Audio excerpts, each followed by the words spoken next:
महत्त्वाची बातमी आहे, कारण शिवसेनेकडून परिषदेकरता आणखीन 2 नावांची चर्चा आहे। शीतल म्हात्रे आणि नीलम गोरे या 2 नावांची चर्चा ही सुरू झाली आहे।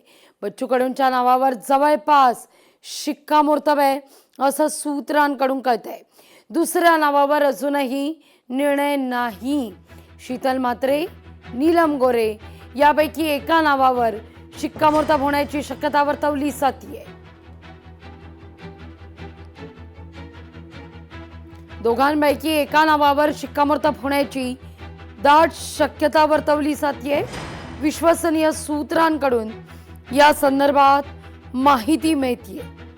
या घडीची महत्त्वाची बातमी, आता नीलम गोरे यांना परिषदेवर पुन्हा शिवसेनेच्या वतीनं पाठवलं जाणार की शीतल म्हात्रे यांचा नंबर लागणार, हे देखील पाहणं औत्सुक्याचं असेल।